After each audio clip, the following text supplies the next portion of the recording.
사도행전 26장 1절에서 18절까지 말씀 봉독하겠습니다. 아그리빠가 바울에게 이르되 너를 위하여 말하기를 내게 허락하노라 하니 이에 바울이 손을 들어 변명하되 아그리빠 왕이여 유대인이 고발하는 모든 일을 오늘 당신 앞에서 변명하게 된 것을 다행히 여기나이다. 특히 당신이 유대인의 모든 풍속과 문제를 아심이니이다. 그러므로 내 말을 너그러이 들으시기를 바라나이다. 내가 처음부터 내 민족과 더불어 예루살렘에서 젊었을 때 생활한 상황을 유대인이 다 아는 바라. 일찍부터 나를 알았으니 그들이 증언하려 하면 내가 우리 종교의 가장 엄한 팔을 따라 바리새인의 생활을 하였다고 할 것이라. 이제도 여기 서서 신문 받는 것은 하나님이 우리 조상에게 약속하신 것을 바라는 까닭이니 이 약속은 우리 12지파가 밤낮으로 간절히 하나님을 받들어 섬김으로 얻기를 바라는 바인데 아그리빠 왕이여 이 소망으로 말미암아 내가 유대인들에게 고소를 당하는 것이니라. 당신들은 하나님이 죽은 사람을 살리심을 어찌하여 못 믿을 것으로 여기나이까. 나도 나사렛 예수의 이름을 대적하여 많은 일을 행하여야 될 줄 스스로 생각하고 예루살렘에서 이런 일을 행하여 대제사장에게서 고난을 받아가지고 많은 성도를 옥에 가두며 또 죽일 때에 내가 찬송 투표를 하였고 또 모든 회당에서 여러 번 형벌하여 강제로 모독하는 말을 하게 하고 그들에 대하여 심히 격분하여 외국 성에까지 가서 박해하였고 이 일로 대제사장들의 권한과 위임을 받고 다메섹으로 갔나이다. 왕이여 정오가 되어 길에서 보니 하늘로부터 해보다 더 밝은 빛이 나와 내 동행을 둘러 비추는지라. 우리가 다 땅에 엎드러짐에 내가 소리를 들으니 히브리 말로 이르되 사울아 사울아 내가 어찌하여 나를 박해하느냐. 가시체를 뒷발질하기가 내게 고생이니라. 내가 대답하되 주님 누구시니이까. 주께서 이르시되 나는 내가 박해하는 예수라. 일어나 너의 발로 서라. 내가 내게 나타난 것은 곧 내가 나를 본 일과 장차 내가 내게 나타날 일에 너로 종과 증인을 삼으려 함이니 이스라엘과 이방인들에게서 내가 너를 구원하여 그들에게 보내어 그 눈을 뜨게 하여 어둠에서 빛으로 사탄의 권세에서 하나님께로 돌아오게 하고 죄사함과 나를 믿어 거룩하게 된 무리 가운데에서 기업을 얻게 하리라 하더이다.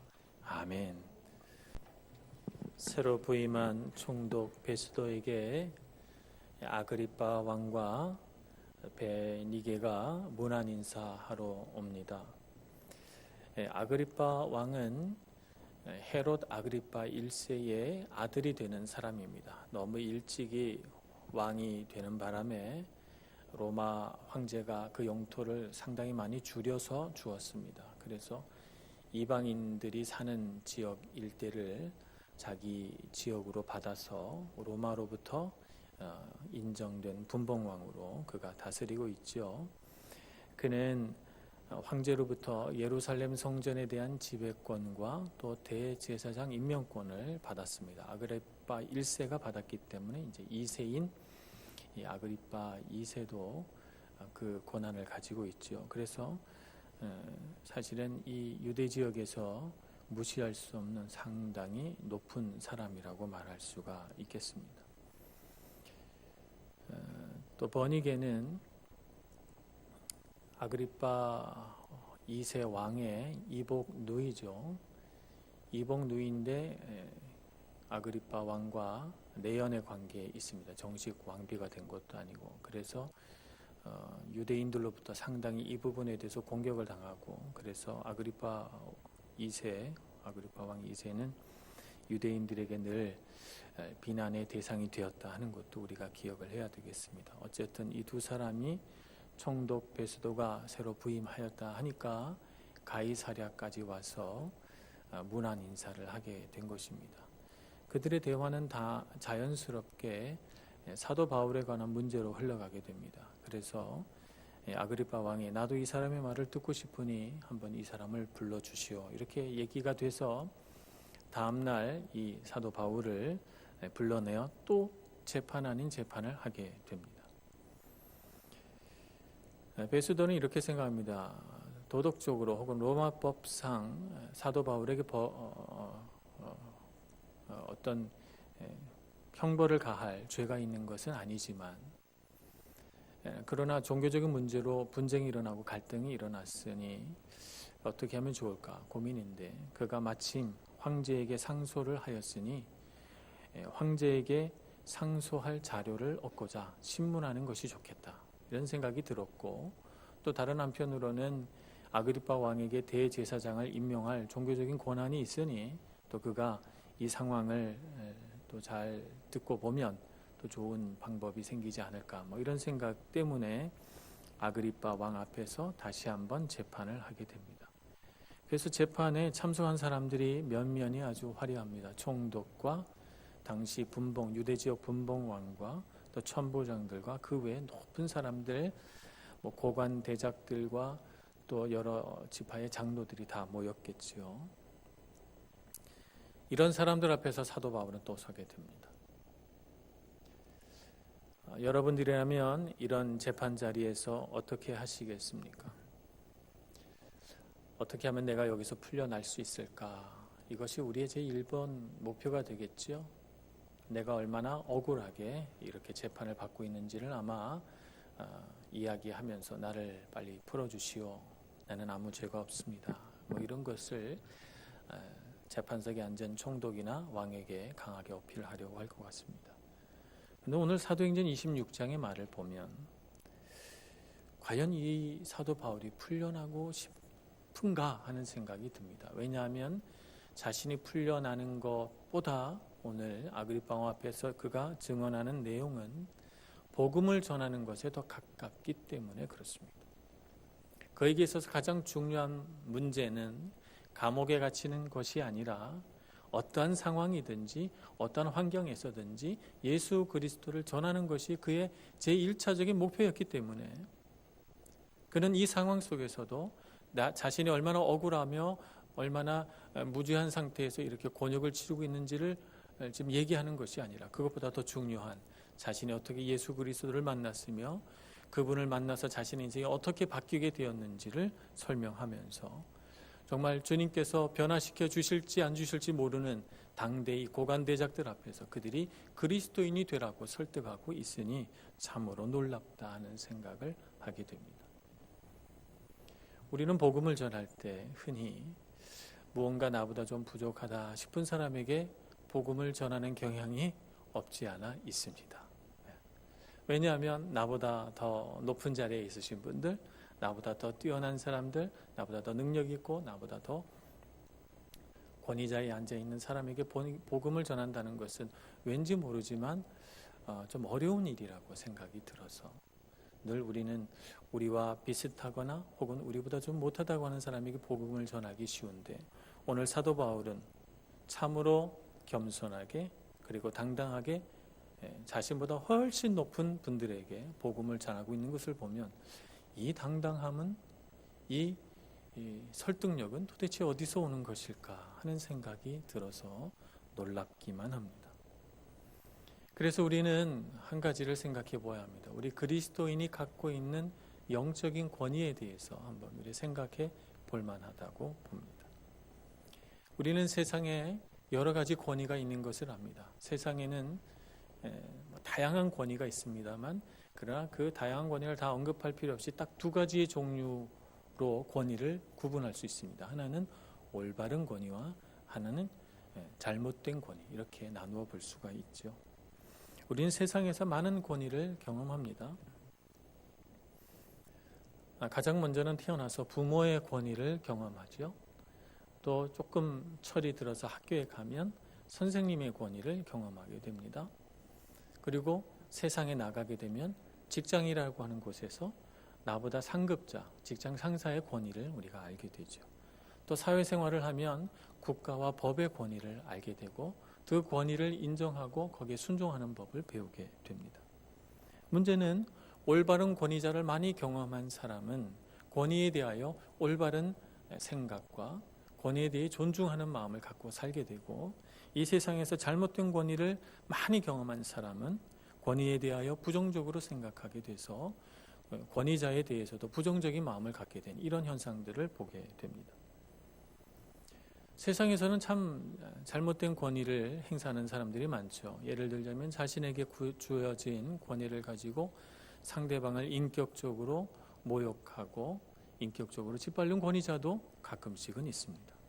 또는 분노를 절제하지 못해서 평상시엔 괜찮다가 화가 나면 물불을 가리지 않는 이런 권위자도 우리가 보게 되고, 자신에게 주어진 권위를 자신의 사적인 이익을 위해서 사용하는 매우 이기적인 권위자도 우리가 경험하게 됩니다. 그런가 하면 내 말은 듣지 않고 일방적으로 자신의 생각만을 이야기하는 의사소통이 되지 않는 권위자도 보게 되지요. 우리가 세상에서 이런 잘못된 권위를 경험하게 됨으로써 우리는 고통을 받습니다. 아픔을 가지게 되고 그로 인해서 상처가 생기고 때로는 분노하는 마음을 품게 되기도 합니다. 그러다 보니까 우리가 권위자를 바라볼 때 부정적인 인식을 갖게 되죠. 세상의 모든 권위자가 다 나쁜 권위자 혹은 잘못된 권위자는 아닐 텐데, 잘못된 권위를 많이 경험하게 되다 보니까 우리에겐 하나의 트라우마 같은 것이 생겨서 저 사람도 그런 사람 아닐까라고 생각하면서 모든 권위에 대해서, 모든 권위자에 대해서 부정적인 인식을 갖게 되는 이런 후유증을 겪게 됩니다. 그래서 우리가 권위에 대해서 잘 이해하는 것이 필요합니다. 성경에 보면 권위를 올바르게 이해하고 권위를 올바르게 사용하는 사람들을 보게 됩니다. 가장 대표적인 것이 누가복음 7장에 등장하는 믿음 좋은 백부장 이야기에 등장하는 이 백부장입니다. 그는 이방인이고 로마인이었지만 예수님의 소문을 듣고 예수님을 자신의 하인을 고쳐 주십사 이렇게 요청하게 됩니다. 예수님에게. 그런데 그가 예수님에게 요청하는 그 요청을 보면 놀랐습니다.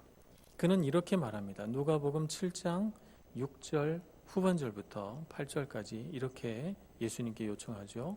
백부장이 벗들을 보내어 이르되 주여 수고하시지 마옵소서. 내 집에 들어오심을 나는 감당하지 못하겠나이다. 그러므로 내가 주께 나아가기도 감당치 못할 줄을 알았나이다. 말씀만 하사 내 하인을 낫게 하소서. 나도 남의 수하에 든 사람이요 내 아래에도 병사가 있으니 이더러 가라 하면 가고 저더러 오라 하면 오고 내 종들어 이것을 하라 하면 하나이다. 아멘. 백부장은 그가 놓여진 특별한 환경, 군인으로서의 환경 안에서 그는 권위를 가진 백부장이고, 그러면서 그는 권위가 어떻게 사용되는지를 이해하고 경험하고 지내왔습니다. 그도 다른 사람에게 명령을 받는 사람입니다. 그도 자기 위에 있는 천부장과 군대 사령관의 명령을 들어야 됩니다. 그러면서 또 누구에게 명령을 하는 위치에 있는 사람이기도 하죠. 그래서 오늘 그가 말한 것처럼 가라 하면 가고 오라 하면 오는 그런 명령 체계 속에 익숙한 사람입니다. 그에게 있어서 가장 중요한 것은 권위가 명령에 있다는 거예요. 이 명령이 누구의 것인가? 황제의 명령인가? 군대 사령관의 명령인가? 아니면 천부장의 명령인가? 하는 것을 그가 잘 이해하고 알아야 됩니다. 거기에 따라서 명령의 범위와 명령의 권위가 달라지기 때문입니다. 그 명령을 가지고 온 전령에게 권위가 있지 않아요. 저 전령은 권위가 있으니 무엇을 말해도 다 들어야 돼. 이렇게 말하진 않잖아요. 전령을 보지 않아요. 전령이 갖고 온 문서에 누구 사인이 있는가? 누구의 명령인가? 이거 굉장히 중요한 문제이죠. 그런 관점에서 그가 예수님을 바라봅니다. 예수님을 바라봤더니 예수님은 엄청난 권세를 갖고 계신 분이더라는 거예요. 그래서 내가 익숙하게 경험해왔던 이 명령체계 안에, 그 권위체계 아래서 예수님을 해석해 보건대 예수님은 저희 집에 오실 필요가 없다는 거예요. 왜냐하면 예수님이 갖고 계신 그 무한하고 놀라운 하나님의 권세로, 그 권위로 그냥 말씀만 하시면 되겠다는 것입니다. 그래서 그가 권위에 대한 생각은 믿음과 연결이 되어 있는 것입니다. 그가 예수를 믿고 예수님의 권세를 알았기 때문에 예수님께 오실 필요 없이 말씀만 하옵소서 이렇게 고백하고 있는 것입니다. 그래서 권위를 안다는 것은 참 중요합니다. 이것은 곧 우리의 믿음과 연관되는 문제이기 때문에 그렇습니다. 우리 기독교인들의 권위는 하나님으로부터 위임된 권위입니다. 하나님이 모든 권세와 권위의 가장 높은 곳에 계시죠. 모든 권위는 주님께로부터 옵니다.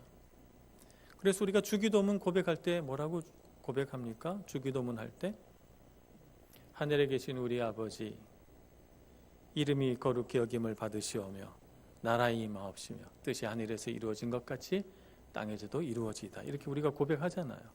이게 다 무엇입니까? 모든 권세와 모든 영광이 하나님께 있다는 거예요. 이 세상을 다스릴 모든 능력과 힘이 주님께 있다는 것이죠. 하나님께 있다는 것입니다. 잠언서 1장 7절에서도 이렇게 말하죠. 여호와를 경외하는 것이 모든 지식의 근본이거늘 미련한 자는 지혜와 훈계를 멸시하느니라. 이렇게 말합니다.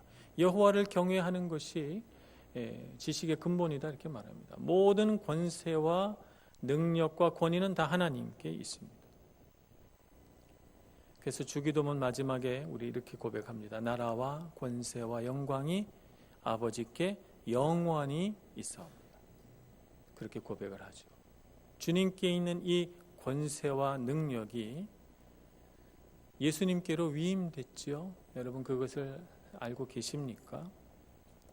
예수님께서 하나님께 부르심을 받아서 이 땅에 내려오시고 이 땅에 오셔서 지상 사명 곧 모든 인류의 죄짐을 지고 십자가에 못 박혀 죽으심으로 그 단 한 번의 제사로 화목제물로 하나님 앞에 바쳐짐으로 예수를 믿는 모든 사람에게 죄사함의 놀라운 은혜가 주어지는 그런 일을 예수님이 이 땅에서 해내셨습니다.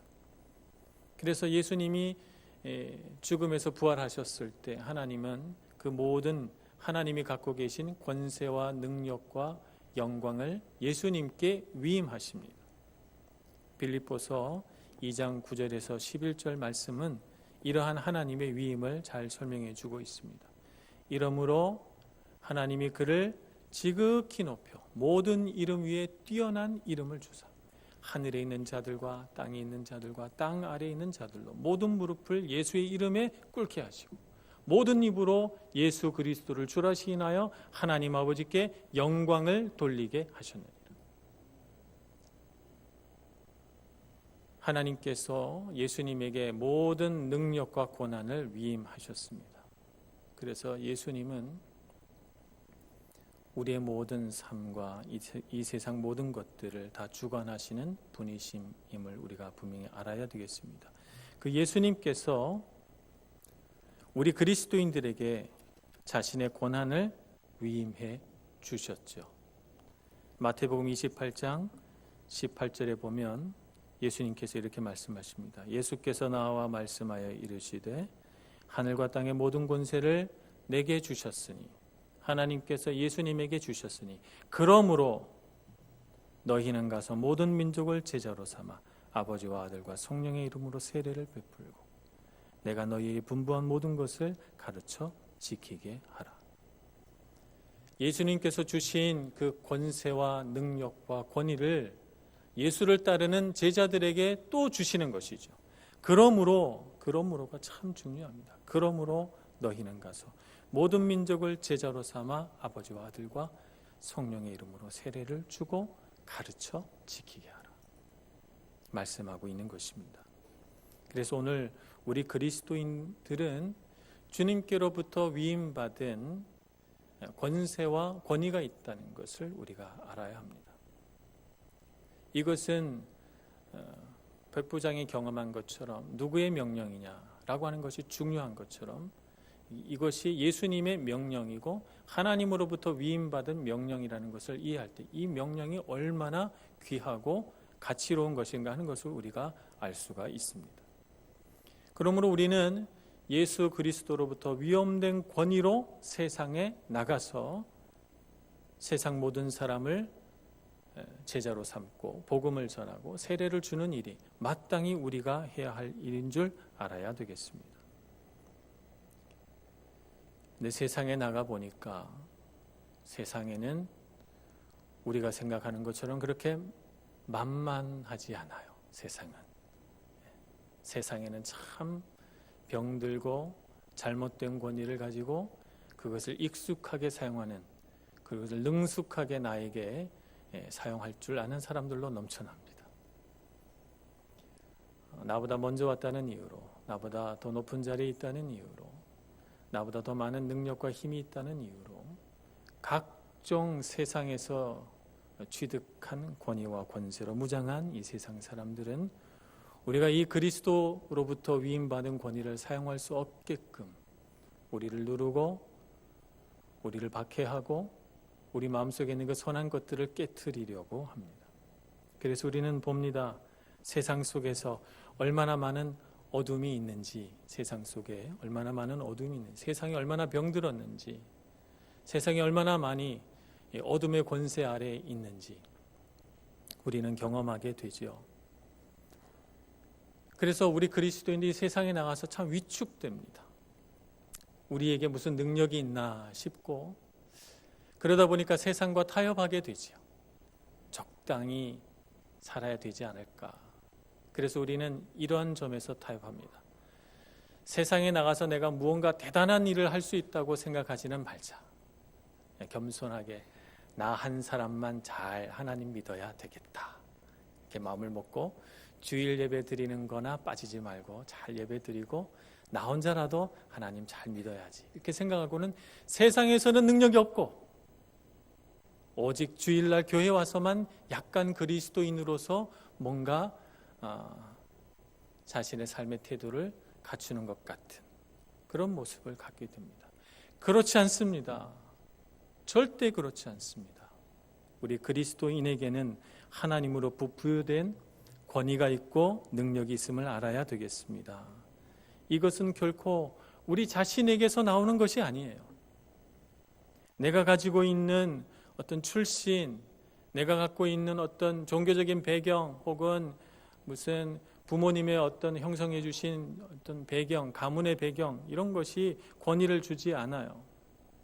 내가 능력이 있어서 획득한 세상의 학력, 나의 지력, 능력, 경험 이런 것이 나에게 권위를 만들어주지 않습니다. 세상 사람들은 그것을 가지고 권위를 삼죠. 조금이라도 나에게 권위를 줄 수 있는 것이 있다면 하다못해 자신이 먹은 나이로라도 권위를 행사하려고 하는 것이 세상입니다. 또 할 수만 있다면 다른 사람에게서부터 권위를 얻으려고도 합니다. 훌륭한 지도자, 높은 사람, 이런 사람들 내가 안다는 것이죠. 그런 사람들과 친하다는 것이죠. 이것이 하나의 권위가 돼서 그런 것으로 가지고도 권위를 사용하려고 합니다. 세상은. 그러나 우리는 압니다. 진짜 권위는 거기서 나오지 않습니다. 오직 권세와 능력과 권위는 누구로부터 옵니까? 예수 그리스도로부터 옵니다. 그분이 우리를 부르시고 그분이 우리를 사랑하시고 그분이 우리를 세상으로 파송하셨다는 것에서 우리의 권위가 나오고 우리의 능력이 나오는 것입니다. 우리는 다양한 이유로 이 땅에 부르심을 받았습니다. 직장 때문에 혹은 유학 때문에 사업 때문에 자녀 교육 때문에 다양한 배경을 가지고 우리는 이 땅에 와서 살아갑니다. 이 땅을 살아가면서 우리는 동일하게 이 땅에서도 마찬가지로 어둡고 병들고 잘못된 권위와 그 권위를 익숙하게 사용하는 사람들을 봅니다. 그러면서 우리는 무엇을 해야 할까 생각을 하게 되는 것이죠. 우리 이 땅을 살아가면서 도대체 나는 여기 왜 있는가? 나는 왜 이 땅을 살아가는가?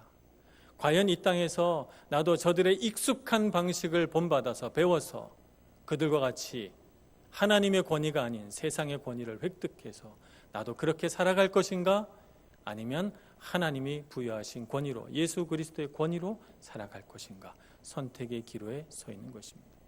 우리가 왜 이 땅에 있는가? 나는 직장 안에서 승진하고 학업에 성취해서 높은 학력을 얻게 되며 내가 이 땅에서 사업을 잘해서 돈을 많이 버는 것이 내가 이 땅에 있는 이유인가? 아니면 내가 놓여 있는 각종 위치, 나의 가정에서, 나의 교회에서, 예술 분야에서, 교육 분야에서, 사업 분야에서, 언론 분야에서, 정치 분야에서, 과학 분야에서 내게 주어진 하나님의 부르심을 따라서 하나님께서 우리에게 부여하신 권위를 사용해서 세상을 바꾸고 변화시킬 사명이 있는 것인가? 잘 생각해 보아야 하는 것입니다. 우리는 예수님께로부터 부여된 권위로 세상을 향해 나가야 합니다. 사무엘상 17장 45절에 보면 골리앗을 상대하는 다윗이 한 말이 기록되어 있습니다. 너는 칼과 창과 단창으로 내게 나아오거니와 나는 만군의 여호와의 이름 곧 내가 모욕하는 이스라엘 군대의 하나님의 이름으로 내게 나아가노라. 오늘 세상은 우리에게 말합니다. 나는 나에게 익숙한 이 세상의 권위로, 내가 취득한 학력과 지력과 세상 경험과 내가 가진 높은 지위의 권위로 너에게 나아가거니와, 이렇게 말하죠. 그러나 우리는 이 말을 받아쳐야 합니다. 너는 그와 같은 권위로 내게 나아오거니와 나는 만군의 여호와 하나님 곧 우리의 군대 되신 하나님의 이름으로 내게 나아가노라. 이렇게 선언해야 되는 것입니다. 능력 없는 그리스도인이 되지 마시기를 바랍니다. 능력 있는 그리스도인이 되기를 축복합니다. 세상 권위자 앞에 선 바울을 봅니다. 그보다 얼마나 높은 사람입니까? 그 지역을 총괄하는 권위자인 총독과 분봉왕 앞에서 사도 바울은 조금도 떨림 없이 자신의 유익을 구치 아니하고 오직 복음에 사로잡혀서 주님께서 명령하신 대로 복음을 전하고 있는 것을 봅니다. 그에게 있어서 가장 큰 권위는 예수 그리스도의 부르심입니다. 오늘 사도행전 26장 16절부터 18절 말씀을 보겠습니다. 일어나 너의 발로 서라. 내가 내게 나타난 것은 곧 내가 나를 본 일과 장차 내게 나타날 일에 너로 종과 증인을 삼으려 함이니. 종과 증인으로 주님께서 사도 바울을 부르신 것이죠. 이스라엘과 이방인들에게서 내가 너를 구원하여 그들에게 보내어 그 눈을 뜨게 하여 어둠에서 빛으로 사탄의 권세에서 하나님께로 돌아오게 하고 죄사함과 나를 믿어 거룩하게 된 무리 가운데서 기업을 얻게 하리라. 이것이 사도 바울에게 주어진 지상명령이요 그 사도 바울에게 위임된 그리스도의 권위인 것입니다. 오늘 우리에게도 그와 같은 권위를 주신 줄로 믿습니다.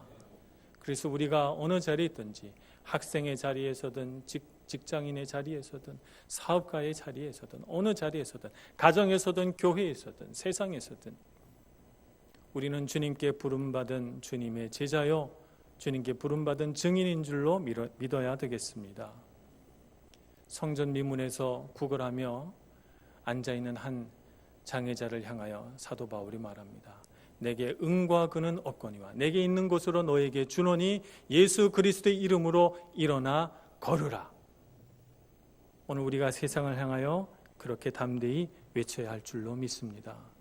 세상에는 참 어둠도 많고 세상에는 병든 사람도 많고 잘못된 권위를 행사하면서도 더 능력 있게 더 잘 되는 사람들도 우리가 보게 됩니다.